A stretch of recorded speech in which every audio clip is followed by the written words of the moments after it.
Hello friends, welcome back to money magician research. आज का video बहुत ही इंपॉर्टेंट होने वाला है। वो इंपॉर्टेंट क्यों होने वाला है? बिकॉज आज इस वीडियो में मैं आपसे बात करने वाला हूँ एक ऐसे एसेट के बारे में जिसने इस साल सबसे ज्यादा पैसा इन्वेस्टर्स को कमा के दिया है। कौन सा वो एसेट है? आई थिंक आप सब लोग जानते होंगे। मैं बात कर रहा हूँ गोल्ड और सिल्वर के बारे में। गोल्ड और सिल्वर ने इस साल बहुत ही अच्छा रिटर्न इन्वेस्टर्स को दिया है। ना तो इक्विटी मार्केट ने दिया है, ना बॉन्ड मार्केट में इतना रिटर्न इन्वेस्टर्स को मिला है जो रिटर्न गोल्ड और सिल्वर मार्केट में इन्वेस्टर्स को देखने को मिला है। आज हम इसके बारे में पूरा एनालिसिस करेंगे। क्या रीजन है जो इतना तेज गोल्ड हुआ है इस साल, इतनी तेजी गोल्ड में हमको देखने को मिली है। साथ ही कौन है वो लोग जो गोल्ड को इतना बाय कर रहे हैं इस साल, जिनने इतनी तेजी गोल्ड में हमको दिखाई है। इसके साथ में मैं आपको बताने वाला हूँ आगे गोल्ड में क्या करना है, बिकॉज गोल्ड ने काफी ज्यादा एक करेक्शन हमको इस वीक में दिखाया है। यहाँ से क्या गोल्ड वापस से नीचे जाने वाला है, या एक कंसोलिडेशन गोल्ड सिल्वर में चल रहा है, यहाँ से वापस वो ऊपर आ सकता है। ये पूरा एनालिसिस हम करेंगे इस वीडियो में, तो वीडियो को एंड तक देखिएगा। वीडियो अगर आपको पसंद आए तो लाइक करिएगा और ज्वाइन करिएगा हमारा फ्री टेलीग्राम चैनल, जिसका लिंक मैंने ऑलरेडी डिस्क्रिप्शन में डाल रखा है। चलिए वीडियो शुरू करते हैं। मैं निहाल, सेबी रजिस्टर्ड रिसर्च एनालिस्ट। सबसे पहले गोल्ड की हम बात कर लेते हैं। गोल्ड का मैंने चार्ट ओपन कर रखा है 1 आवर का। गोल्ड ने हमको हाई दिखाया था 17 अक्टूबर के दिन 1,32,294 का। उसके बाद में गोल्ड में काफी ज्यादा गिरावट आई और उसके बाद में गोल्ड ने हमको एक नया लो बनाया 22 अक्टूबर का, जो था 1,20,515 का। उसके बाद में गोल्ड एक कंसोलिडेशन फेज में है। कभी ऊपर कभी नीचे एक कंसोलिडेशन हमको गोल्ड में देखने को मिला है। राइट। अब अगर मैं सिल्वर की बात करूं, सिल्वर में अभी तक का मूड और ज्यादा अच्छा रहा है, बिकॉज सिल्वर ने जो रिटर्न दिए हैं वो गोल्ड से काफी ज्यादा बेटर रहा है। सिल्वर की अगर मैं बात करूं, सिल्वर का मैंने चार्ट ओपन करा है 1 आवर का। सिल्वर ने भी 17 अक्टूबर को हाई बनाया था, लाइफ टाइम हाई 1,70,415 का। उसके बाद में सिल्वर में एक शार्प गिरावट हमको देखने को मिली, एक फॉल देखने को मिला, और ये गिरावट एक लो के साथ में थमी, एक बॉटम सिल्वर ने बनाया 22 अक्टूबर को 1,43,819 का। उसके बाद में भी सिल्वर में सेम कंसोलिडेशन हमको देखने को मिल रहा है। अब अगर मैं गोल्ड सिल्वर की बात करूं, तो गोल्ड सिल्वर ने इस साल जो रिटर्न दिया है, गोल्ड करीबन 55,000 रुपए इस साल बढ़ा है। अगर मैं जनवरी 2025 से अक्टूबर की बात करूं तो 55,000 का प्रॉफिट या बोल सकते हैं तेजी हमको देखने को मिली है गोल्ड में। सिल्वर की बात करें तो सिल्वर तो ऑलमोस्ट डबल ही हो गया है। करीबन 83,000 रुपीस का उछाल हमको सिल्वर में इस साल देखने को मिला है। जनवरी 2025 से लेके अक्टूबर के बीच में 83,000 का मूवमेंट हमको ओवरऑल सिल्वर में देखने को मिला है। राइट। अब ये बात कर लेते हैं कि कौन लोग हैं जो गोल्ड को खरीद रहे हैं। तो गोल्ड को खरीदने वाले सबसे जो बड़े सेंट्रल बैंक्स हैं ओवरऑल दी वर्ल्ड के, उन लोगों ने सबसे ज्यादा गोल्ड को परचेस करा है। अगर मैं आपको एक आर्टिकल पे लेके चलूं, वर्ल्ड गोल्ड काउंसिल की ये रिपोर्ट है, सबसे ज्यादा गोल्ड जिसने खरीदा है उन नेशंस के बारे में। सबसे ज्यादा गोल्ड खरीदा है नेशनल बैंक ऑफ कजाकिस्तान ने, जो कि 8 टन था, जिसने 6 महीने लगातार गोल्ड परचेस करा है। बुल्गारियन नेशनल बैंक ने करीबन 2 टन परचेसिंग करी है। सेंट्रल बैंक ऑफ टर्की ने 2 टन की परचेसिंग करी है। साथ ही चाइना चाइना ने 2 टन की परचेसिंग करी है। राइट।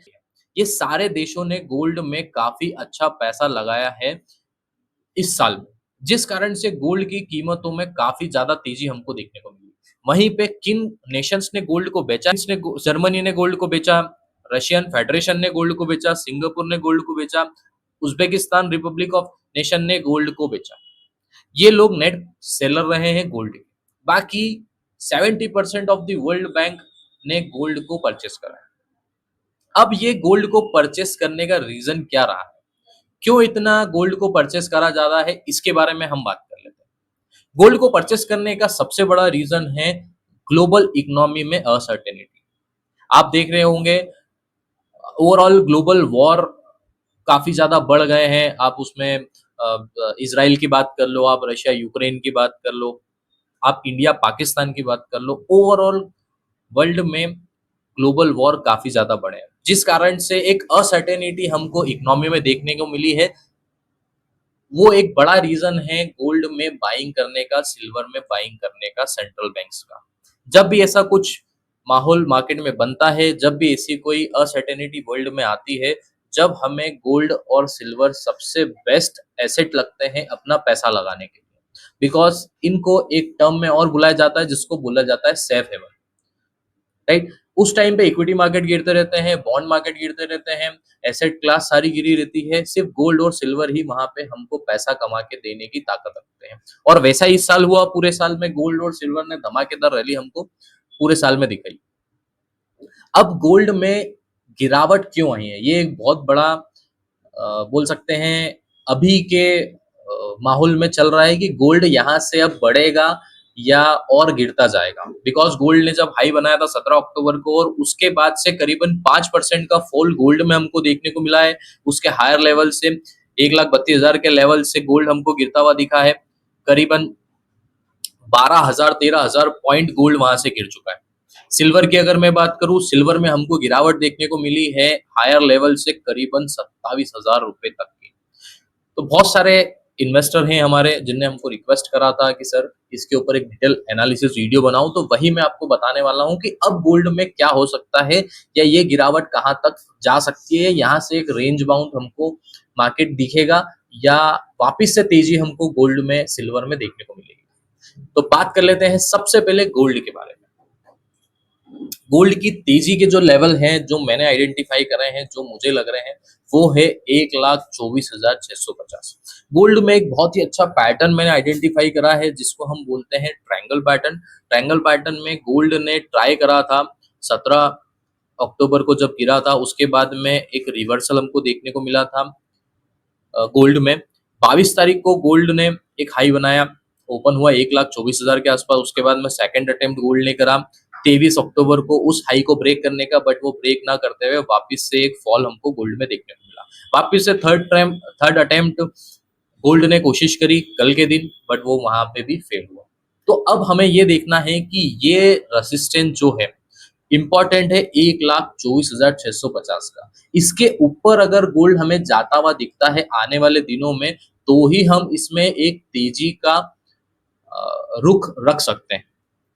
अगर 1,24 के आसपास, 1,24,650 के ऊपर या उसके आसपास हमें गोल्ड क्लोज होता हुआ दिखता है आने वाले दिनों में, तो वो जो ये डिफरेंस और गैप है, आप देख सकते हैं। ये गैप 21 अक्टूबर को गैप डाउन ओपन हुआ था, गोल्ड लो बनाया था एक 26,900 का। उसके बाद में ओपन हुआ था 22 अक्टूबर को 1,24,430 पे। तो ये गैप फिल करने की ताकत गोल्ड में आने वाले दिन में देखने को मिल सकती है, अगर वो ये रेसिस्टेंस ब्रेक करता है तो।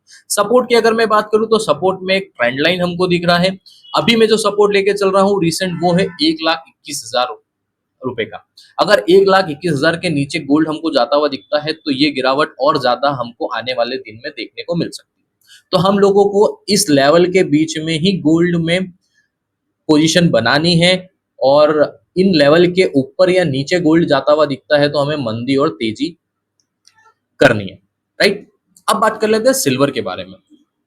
सिल्वर ने गोल्ड से ज्यादा रिटर्न दिया है पूरे साल में, डबल हो गया है सिल्वर जनवरी से अक्टूबर के बीच में।